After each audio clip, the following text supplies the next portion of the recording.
It was a regular July morning in the Miami Beach area. The victim left his Casa Casuarina mansion to take a walk down Ocean Drive like he usually did. It was a routine he'd followed countless times before a stroll to the local newsstand, an unassuming spot where he came for a moment of normalcy. A casual figure dressed in a simple t-shirt and shorts, he was a familiar sight to the residents of the neighborhood, engaged in the everyday act of grabbing a coffee and magazine. As he turned to head home, little did he know that his seemingly ordinary morning stroll would be his last one. The peaceful morning turned chaotic instantly. As he reached for the gate to his home, a figure emerged from the shadows and fired 2 shots, each a devastating blow to the back of his head. Shock and sadness are the reactions greeting the news that fashion designer Gianni Versace was gunned down outside his villa in Miami's South Beach. The world-renowned fashion icon dropped dead to the ground in the blink of an eye. Eyewitnesses were in shock as they watched the events unfold. Inside the mansion, Antonio sensed something was wrong, and he rushed to the entrance. He saw his partner, the man he loved, lying lifeless on the steps, a victim of a senseless act of violence. But what events led to this horrific murder? Who is the culprit? And more importantly, who is the victim? This is the story of Gianni Versace, the fashion house's deadly past, and its web of secrets. Versace, a name synonymous with luxury and extravagance, has captured the world's imagination with its vibrant colors, daring designs, and the iconic Medusa logo. Yet behind the glitz and glamour lies a story tinged with tragedy. The brand's roots can be traced back to a humble beginning in a small, impoverished town. It was there that a young boy, fueled by dreams of a better life, laid the foundation for what would become a fashion empire. But as Versace rose to prominence, so too did the darkness that lurked beneath its glamorous facade. Gianni Versace was born on December 2, 1946, in the small, struggling town of Reggio Calabria, Italy. His mother, Francesca, worked as a dressmaker, while his father, Antonio, sold appliances. Through hard work, they lifted the family into the middle class, affording luxuries like a car and television, which were rare in their town. Gianni had 2 siblings, Santo and Fortunata, one of whom contracted tetanus and passed away at the age of 10. In their grief, Gianni's parents decided to have another child, and Donatella was born. Gianni, then 10 years old, formed a close bond with his new sister, a relationship that would shape both their lives and their legacy. He spent much of his childhood in his mother's dress shop, where he became captivated by the art of fashion.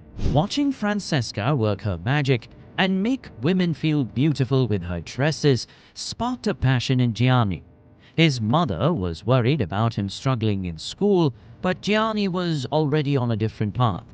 During a parent-teacher conference, Gianni's mother was shown his school notebooks, which were filled with sketches of women, due to which the teacher dismissed him as a sex maniac.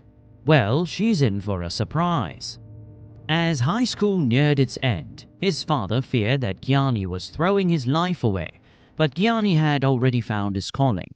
He began working full-time in his mother's dress shop, and at just 19 years old, Gianni opened his own boutique next to his mother's workshop, naming it Ella di Francesca Versace, and traveled around Europe, sourcing the best pieces he could find. When Gianni returned, much to his mother's surprise, the provocative clothes he had chosen for the boutique, short cocktail dresses that showed off women's legs, was exactly what attracted young women to the boutique, marking Gianni's first taste of success in the fashion world.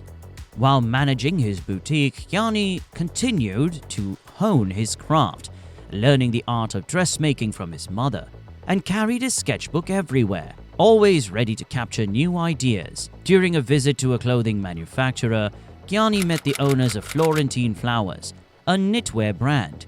Impressed by his sketches, they invited him to work on them in Tuscany when he was just 25, and the collection was such a hit that the employers gifted him a brand new Volkswagen convertible. At 26, Gianni decided to explore his options in Milan and began freelancing for brands like Callahan, Kenny, Complice, and Mario Valentino. Over the next 6 years, Gianni built his reputation in Milan, earning a substantial income and networking with key figures in the fashion industry. Finally, in 1978, at the age of 32, Gianni launched his fashion line, with financial backing from a wealthy Italian family who believed in his vision. Gianni opened his first boutique in Milan, famous shopping street, Via della Spiga, appointing his brother Santo as CEO and his sister Donatella as vice president. From the very beginning, Versace stood out with its daring and innovative designs. Gianni introduced the now iconic Medusa head logo, symbolizing power, allure, and mesmerizing beauty that could captivate anyone, much like his designs. He quickly became the talk of Milan, sparking a rivalry with Giorgio Armani.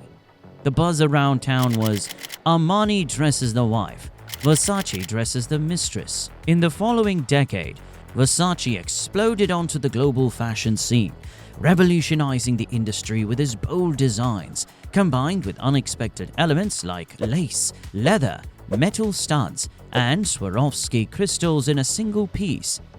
Gianni wasn't just a design genius, he was also a marketing mastermind.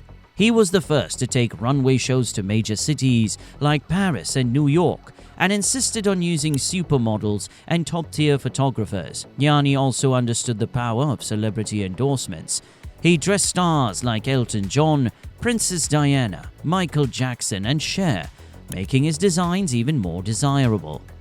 Gianni's sister, Donatella, moved to Milan to help run the business, but after a while she grew restless in her role as vice president, and in her early 20s, Donatella was figuring out what she wanted to do. Eventually, she decided to follow in her brother's footsteps and become a fashion designer herself. Gianni supported her dreams by launching a new line called Versace, allowing Donatella to showcase her designs in the Versace store. As the brand's success grew, Gianni expanded Versace's reach, opening new stores worldwide. In 1979, he became one of the first fashion designers to open a store in China. By the 1980s and 1990s, the brand was flourishing, with multiple new fashion lines and a strong presence across the United States. In 1992, Gianni pushed the envelope further with his controversial Miss S&M collection, featuring models in leather harnesses. The show was controversial, but also wildly popular. Gianni even joked afterward that half of Manhattan is now walking around in a harness. That same year, Donatella made headlines by wearing a bondage dress to the Met Gala. In 1994, actress Elizabeth Hurley catapulted to fame when she wore Versace's iconic safety pin dress to the premiere of 4 Weddings and a Funeral, which even earned its own Wikipedia page. Versace was more than just a fashion brand. It was becoming a lifestyle. Gianni expanded the brand's offerings to include everything from sheets to sunglasses, making Versace accessible to a broader audience. This move helped the brand's popularity soar worldwide. But all this while, amid his success and popularity, Gianni Versace harbored a secret. Remember when his teacher called him a sex maniac for drawing pictures of women? Well, that was highly unlikely, considering the fact that he was gay and in love with a man named Antonio D'Amico.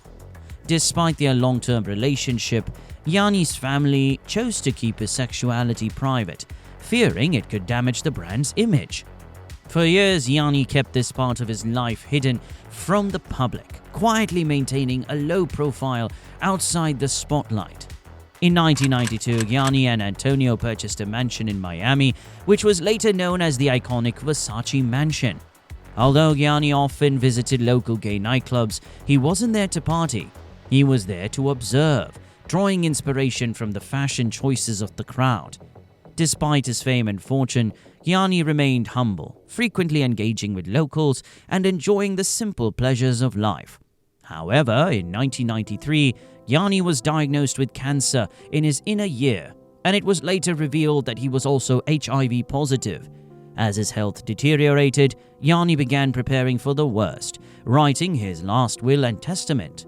The tension between Gianni and his siblings, especially Donatella, had also been a source of conflict in the years leading up to his death. But fate had an even crueler twist in store. Gianni Versace was shot dead by Andrew Cunanan. Andrew Cunanan was no ordinary criminal. Described by his own mother as a high-class homosexual prostitute and a gay gigolo down on his luck by Vanity Fair, Cunanan was already a suspect in 4 murders across 3 states. By the time he arrived in Miami, he had been in hiding for over 2 months. But there is one question that still remains unanswered. Why did Cunanan kill Versace? Gianni Versace and Andrew Cunanan couldn't have been more different. Versace, born in Reggio, Calabria, Italy, was the son of an appliance salesman and a seamstress. Passionate about fashion from a young age, he eventually became one of Milan's most successful designers. Cunanan, on the other hand, was fascinated by the world of fashion and art, but never pursued a legitimate career. Raised in a middle-class family in San Diego, Cunanan attended the prestigious Bishop School, and despite a reportedly high IQ, he dropped out of college. Instead, he surrounded himself with wealth and status through a life of drugs, prostitution, and crime, leading to his own downward spiral. He had a history of preying on older wealthy men, and his victims were often lured into a false sense of security, only to be met with a shocking act of violence. So was it Cunanan's obsession with fame and wealth that drove him to kill Versace? The two reportedly met once in 1990, but there's no evidence of any significant relationship between them. After killing his 4th victim, Cunanan arrived in Miami and had been living in the area since May, residing in a modest apartment just a few miles away from the Versace mansion. He led a double life, enjoying the city's nightlife while also indulging in more solitary pursuits like reading books and buying pornographic magazines. Versace, who typically spent half of his time at his Miami Beach home, returned to the city in July. Just 2 days after Cunanan checked out of his apartment, the tragic events unfolded. Eyewitnesses saw Cunanan fleeing the scene after shooting Versace at close range. The authorities launched a manhunt for Cunanan, who was believed to be planning to leave the country. Cunanan's crime spree came to an end 8 days later, on July 23, 1997, when his body was found in a houseboat off Miami Beach. He had shot himself with the same gun he used to kill Versace and 3 others. His death closed the case but left many questions unresolved. Rumors circulating that Cunanan was on a killing spree to find out who had infected him with HIV. But ironically, an autopsy later revealed that he didn't even have the virus. The news of Gianni's murder sent shockwaves around the world. His siblings Donatella and Santo flew from Milan to Miami to identify his body, and the steps of his mansion quickly became a makeshift memorial. A week later, Gianni was laid to rest with a funeral befitting royalty at Milan's Duomo Cathedral. Over 2,000 people attended, including countless celebrities. Among those who came to pay their respects were Gianni's favorite models, close friends like Princess Diana and Elton John, who performed "The Lord is My Shepherd" as the world mourned the loss of a fashion legend. Designers like Giorgio Armani, Valentino Garavani, and Gianfranco Ferrà were also expressing their disbelief and sorrow. At the time of Gianni's death, Versace was a fashion empire worth $807 million. In his will, Gianni left 20% of the company to Donatella, who became the brand's creative director, and 30% to Santo, who took on the role of CEO. The remaining 50% was left to Donatella's daughter, Allegra, who was just 11 years old at the time. Allegra later revealed that this inheritance felt like a curse as she struggled with the immense responsibility that came with it. Despite her reluctance, Allegra officially inherited her stake in Versace when she turned 18, though she now leads a quiet life as an artist in Milan. After Gianni's passing, Donatella took over as the creative force behind the brand. Despite her grief and struggles with addiction, which led her to seek help in rehab in 2004 at the urging of Elton John, Donatella guided Versace into a new era of success. With Santo by her side, they upheld the Versace legacy, continuing to produce bold, innovative designs that stayed true to Gianni's vision. Under Donatella's leadership, Versace continued to thrive. In 2000, 4 years after Gianni's death, Donatella's jungle print dress worn by Jennifer Lopez at the Grammy Awards became so iconic that it led to the creation of Google image search. In 2018, Versace entered a new chapter when it was acquired by Capri Holdings Limited for $2.2 billion.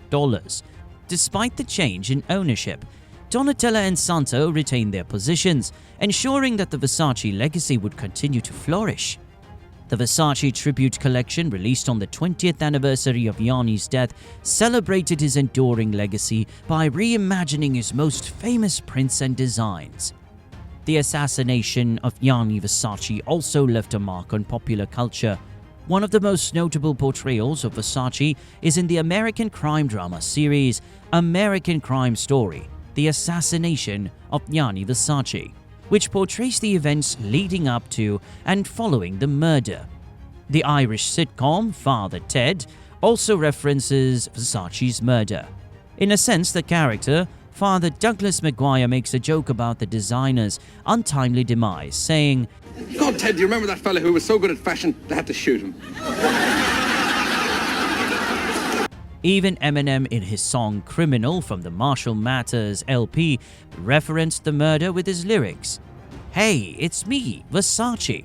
Whoops, somebody shot me, and I was just checking the mail." Get it? Checking the mail?